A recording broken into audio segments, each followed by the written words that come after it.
ایک دن ایران کا مشہور بادشاہ نوشیروان کہیں جا رہا تھا کہ راستے میں ایک بوڑھا ملا، جسے دیکھ کر بادشاہ نے پوچھا، بڑے میاں تمہاری عمر کتنی ہوگی؟ بوڑھے نے جواب دیا، جہاں پناہ کی عمر اور دولت زیادہ ہو، اس گناہ گار کی عمر صرف 4 سال کی ہے۔ نوشیروان نے کہا، ہیں یہ بڑھاپا اور اتنا جھوٹ، تمہاری عمر 80 برس کم نہیں ہو سکتی۔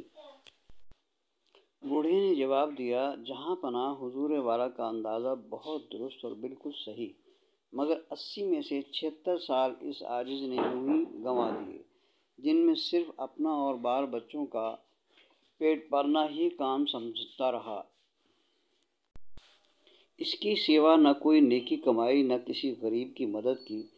اب 4 سال سے یہ عقل آئی ہے کہ ہم لوگ فقط اپنے ہی لیے پیدا نہیں ہوئے، بلکہ دوسروں کا بھی ہم پر کوئی حق ہے، اور اب اس پر عمل کر رہا ہوں، اس لیے اصلی عمر صرف 4 ہی سال کی سمجھتا اور گنتا ہوں، باقی فضول۔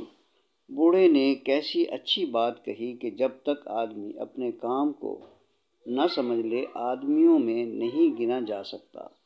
بزرگی عقل پر ہے، عمر پر نہیں، اور سخاوت دل پر موقوف ہے، مالداری پر نہیں۔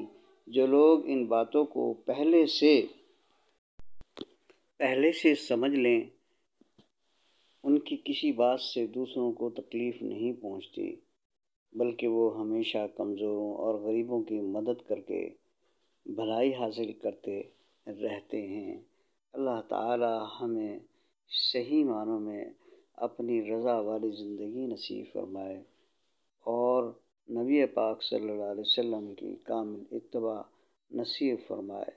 دوسروں کی مدد کرنا اور بھلائی چاہنا، یہی ایمان کی علامت ہے۔